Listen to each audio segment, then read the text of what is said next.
क्या देवता किसी को यूं ही चुन लेते हैं?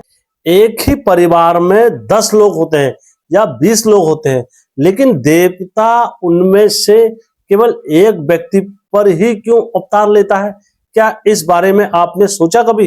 क्या अवतार से पहले कुछ संकेत मिलते हैं उस व्यक्ति को, और जब देवता अवतार हो जाते हैं तो उनके परिवार पर इसका क्या फर्क पड़ता है, और जिस पर देवता अवतरित होते हैं उस पर क्या फर्क पड़ता है परिवार में? क्या आपको इस बारे में कुछ जानकारी है? क्या हर मानसिक परेशानी या हर मानसिक दिक्कत या कोई भी समस्या हो रही है उसको देवता का संकेत मान लेना क्या उचित? आज हम इसी विषय पर चर्चा करेंगे और वीडियो को अंत तक जरूर देखें। नमस्कार दोस्तों, मैं हेमचू पहाड़ी आप लोगों के समक्ष एक नया वीडियो और लेके आया हूं। आप पहली बार हेमचू पहाड़ी चैनल में आए हैं, बस मैं आपसे इतनी रिक्वेस्ट करूंगा कि आप वीडियो पूरा देखें। वीडियो पूरा देखने के बाद आपको लगता है कि यार ईमानदारी से काम कर रहे हैं और ईमानदारी से ज्ञान दे रहे हैं, तब दोस्तों आप हेमचू पहाड़ी को सब्सक्राइब भी करें और लाइक भी करें और अपना कमेंट जरूर दे दोस्तों, क्योंकि आपके कमेंट से ही मैं कुछ सीखता हूं। तो दोस्तों हमेशा की तरह वीडियो में आगे बढ़ने से पहले चैनल का इंट्रो।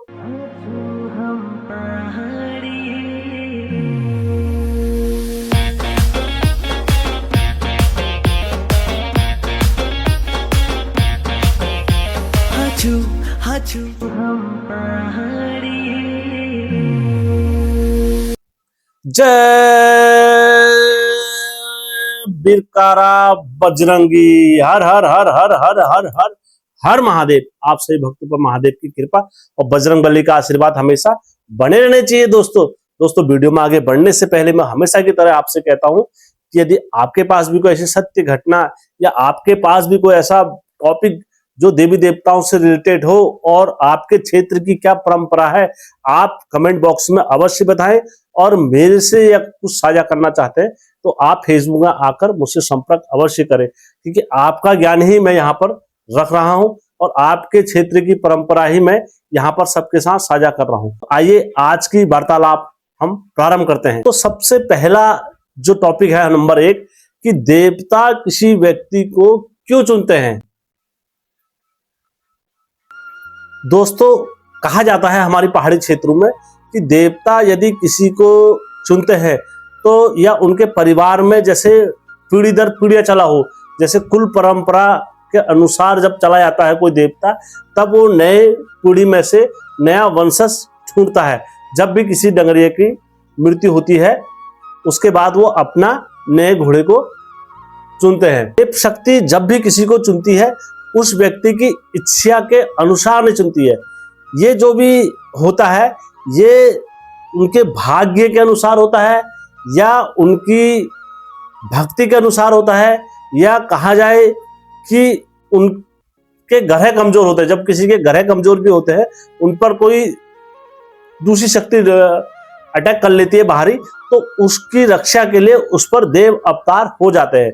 ये ऐसी मान्यता हमारे पहाड़ों में है। कई हमारे बुजुर्ग लोग और दादा परदादा लोगों का इस विषय पर यह मानना है कि किसी एक देवता का जो संबंध होता है वो पीढ़ियों से चला हुआ आता है, और जब वो देवता पीढ़ियों से चला हुआ आता है तो वो क्या करता है, जैसी घोड़े का निधन होता है तो उसके बाद वो ट्रांसफरेशन, तो वो अपने दूसरे नए युग के जो धामी होंगे उनको चुन लेते हैं। अब जो उनके वंश में से होंगे तो उसी वंश में से देव कार्य हेतु या समाज उस परिवार की रक्षा हेतु देवता क्या करते हैं, तुरंत अपना पसवा चेंज कर देते हैं या अपना घोड़ा बदल देते हैं। लेकिन ये भी उतना ही कटु सत्य है कि हर अनुभव को देवता से जोड़ना अनुचित है। कि कोई किसी के कुछ साथ कोई भी अनुभव होता तो कहते देवता से हो रहा है या देव कर रहा है या देव कृपा से हो रहा है या इसे देवता कर रहे हैं। तो ऐसे कभी भी कुछ होता है तो हमें उसके लिए देवता को कसूरवार या देवता का अनुभव नहीं मानना चाहिए। ये एक कटु सत्य है। नंबर 2 दोस्तों, अवतार से पहले किसी भी व्यक्ति पर क्या संकेत बताए जाते हैं, ये भी एक बड़ा जटिल विषय है और इसमें भी वार्तालाप करने के लिए मैं आप लोगों के समक्ष बैठा हूं। और आपके क्षेत्र में यदि कुछ भी इसका अलग तरीका है तो कमेंट बॉक्स में अपनी राय जरूर दीजिए ताकि मैं उस पर भी सर्च करूं। नंबर 2, देवता आने से पहले क्या संकेत दिखना प्रारंभ हो जाता है। पहाड़ों की लोक मान्यताओं के अनुसार जब भी किसी देवता में देवता अवतरित होते हैं तो हमारे पहाड़ों की क्या है, ये परंपराएं हैं, रहा रीतियां हैं, उनको क्या क्या अनुभव दिखना प्रारंभ होते हैं, मैं आपको उस विषय में। नंबर 1, जब भी किसी में भी देवता का अवतार होना प्रारंभ होता है तो सबसे पहले उस व्यक्ति का जो मन और ध्यान, उनकी मन की अपेक्षा उनका जो काम में और उनका पूजा पाठ में ध्यान अधिक लगता है सबसे ज्यादा, और वो उनको धार्मिक जगहों जाना पसंद करेंगे, मंदिरों में जाना पसंद करेंगे। जैसे और किसी व्यक्ति को बोलते हैं, जैसे होटलों में जाना पसंद रहता है, या डांस क्लब में जाना अच्छा लगता है, या अलग अलग क्षेत्रों में जाना अच्छा लगता है। जिस व्यक्ति में भगवान का अवतार हो जाएगा उसको मंदिरों में जाना अच्छा लगेगा, मंदिरों में बैठना अच्छा लगेगा, मंदिरों में समय बिताना अच्छा लगेगा, मंदिरों में देव कार्य करना उस व्यक्ति को अच्छा लगेगा। पहला संकेत यह है देव कृपा। नंबर 2 दोस्तों, बार बार क्या होता है, देवता के स्वप्न के माध्यम से स्वप्न में आना। कभी वो जैसे जागर लगते हुए देखेंगे, या उनके जो गुरु हैं उनको अपने स्वप्नों में देखेंगे, या उनके जैसे दादा परदादा हैं उनको स्वप्नों में देखेंगे। दादा परदादा को अपने, दादा परदादा के अलावा जो घर के पितृ लोग होते हैं उनको देखना प्रारंभ करते हैं। जो मतलब देवता की कृपा जब अनुभव हो जाता है या देवता तुम पर अवतरित होने वाले हैं तो ये संकेत तुम्हें बार बार स्वप्नों के माध्यम से मिलेंगे। नंबर 3 दोस्तों, मन अचानक आध्यात्मिकता की ओर झुक जाना। तुम्हारा मन अचानक, मतलब बोलते हैं ना, लाइफ में परिवर्तन आया। तो बहुत सारे लोग आपने देखा होगा तो बोलते हैं, हेम भाई हमारा पहले ऐसा था, हम पूरा मांस मछली वगैरह बहुत सारी चीजें खाते थे, लेकिन हमारा ध्यान अचानक कहाँ हो गया, ध्यान हमारा भक्ति में जुड़ गया, अध्यात्म की ओर जुड़ गया। और यदि किसी जोगी का संकेत मिलता है तो दोस्तों फिर उन्हें एकांतवास और जंगल में रहना और अपने संसारिक माया मोह से छोड़कर, मतलब जोगपन का लटक उनमें दिखना प्रारंभ हो जाएगी। ठीक है, ये कब होता है दोस्तों, ये जब देवता नया किसी पर अवतार रखता है। यदि उस पर जोगी ने अवतार रखा है या किसी देवता ने उन पर अवतार रखा है, विशेष जोगी, या जैसे हरजू देवता हो गए, श्याम देवता हो गए, या नरसिंह देवता हो गए, कोई भी ऐसे देवता हमारे जोगी स्वरूप में जब आते हैं, गंगनाथ जी या एड़ी देवता, तो दोस्तों उन पर शुरू में ये संकेत मिलना प्रारंभ हो जाएंगे। जैसे उनका जोग की ओर ध्यान लगेगा और बातें ऐसी करेंगे। जब स्टार्टिंग में देवता आएगा उनका ध्यान शुरू में उस टाइम पर ऐसा रहेगा कि कहेगा हम जोग ले लेते हैं, हमारा ध्यान, हमारा मन इधर नहीं लग रहा, हम जंगल में रहेंगे, या इस तरीके से उनका ध्यान अध्यात्म की ओर को मुड़ जाएगा दोस्तों। नंबर 4 दोस्तों, कुछ परिस्थितियों में ऐसी होती है, भावनाएं और मन की एक दूसरे से डोर ऐसी जुड़ी रहती है, जो कभी भी आपने देखा होगा, कभी भी कोई देवता आते हैं नए नए में तो वो रोना प्रारंभ कर देते हैं, वो रोते हैं, भावना इतनी हो जाती है उनकी कि जैसी वो अपने घोड़े, नए घोड़े पर अवतार रखते हैं तो वो उन परिस्थितियों में रोते हैं, बहुत रोते हैं। कोई मतलब खुशी के कारण रोते हैं, कोई रोष के कारण रोते हैं।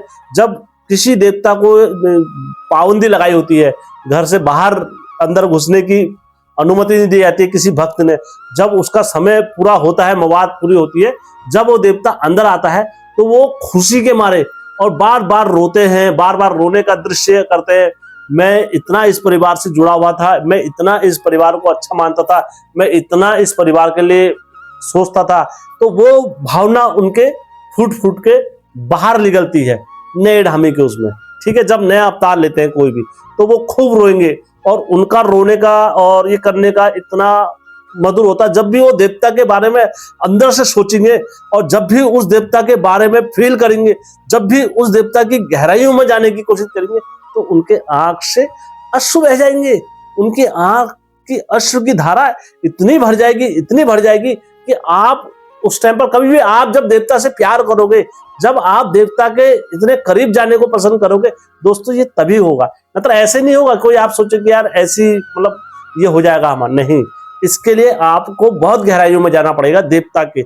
और जब न्योतार का देवता आप पर आ रहा होगा, क्योंकि जब नया देवता आता है, न्योतार लेता है किसी पर, 3-4 साल तो मान के चलो न्योतार ही होता है, तो आपको उसे सक्षम बनाना हो। नंबर 5वां दोस्तों, देव स्थानों, जो देव स्थान जहां भी होंगे, जैसे माता का मंदिर या हरजू का मंदिर या शैमजू का मंदिर या किसी भी देवता का मंदिर होगा, तो उस मंदिर से तुम्हारा एक अपना अलग ही लगाव रहेगा और उस लगाव को तुम बार बार फील करोगे, उस स्थान को बार बार फील करोगे। जब भी नया देवता आएगा तो बार बार अपने स्थान को पुकारेगा, कि जैसे नरसिंह देवता आगे तो बार बार जोशीमठ को पुकारेगा, या जैसे हरजू देवता आगे तो बार बार हरिद्वार जाने की जिद करेंगे, या क्या नाम कहते हैं, अपने स्थान जहां घर होगा पहाड़ या मूल स्थान होगा वहां जाने की कोशिश करेंगे। शैमजू देवता किसी पर अवतार होंगे तो वो अपने स्थान जाकर स्वयं जाने को ही जिद करेंगे। तो इसी प्रकार जब देवता का अवतार आपके अंदर होगा या देवता का, नए देवता का जब अंश आप पर पड़ेगा, तो सबसे पहले वो अपने मूल स्थान पर जाना पसंद कर। दोस्तों, मैंने जो ये 5 अनुभव बताए हैं, ये हर क्षेत्र में अलग अलग तरीके से हो सकते हैं। आप मुझे कमेंट बॉक्स में बताएं, यदि आपके क्षेत्र में कुछ अलग परंपरा है या आपके क्षेत्र में इसका विधान कुछ अलग है, तो आप मुझे कमेंट बॉक्स में बताएं, मैं उसमें भी पढ़ के आपसे वार्तालाप प्रारंभ करूंगा। तो दोस्तों, ये विशेष गुण मैंने आपको बताए हैं। तो नंबर 3, इसका परिवार पर क्या असर पड़ता है।